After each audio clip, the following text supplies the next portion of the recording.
Indian cricket is important, I'm not important. ভারতীয় cricket গুরুত্বপূর্ণ, আমি গুরুত্বপূর্ণ নয়। ঠিক এভাবেই নিজের ভবিষ্যতের কথা স্পষ্ট করছিলেন সংবাদ সম্মেলনে যখন তাকে প্রশ্ন করা হচ্ছিল টেস্টে ভারতের যে পারফরম্যান্স তাতে আপনাকে সরিয়ে দেওয়া হতে পারে, আপনার ভবিষ্যৎ নিয়ে আপনার মন্তব্য কি। আর গৌতম গম্ভীর যখন নিজের ভবিষ্যতের কথা বলছিলেন ঠিক এইভাবেই, তখন তার চোখে মুখে শুধু আক্ষেপ, রাগ এবং অভিমানের ছাপ দেখা গেছে। এবং তিনি ভক্ত সমর্থক কিংবা ভারতীয় ক্রিকেট বোর্ডকে যোগ্য জবাবও দিয়েছেন।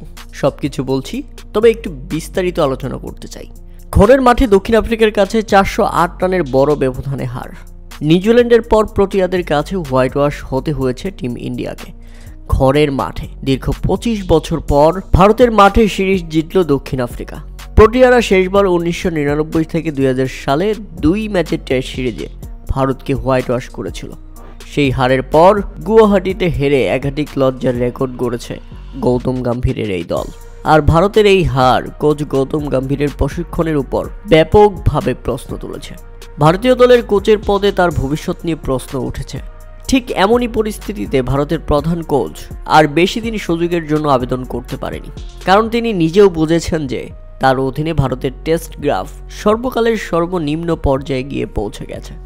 সেই বাস্তবতা মেনে নিয়ে ভারত ক্রিকেট বোর্ড BCCI এর উপর নিজের সিদ্ধান্ত ছেড়ে দিয়েছেন গৌতম গম্ভীর।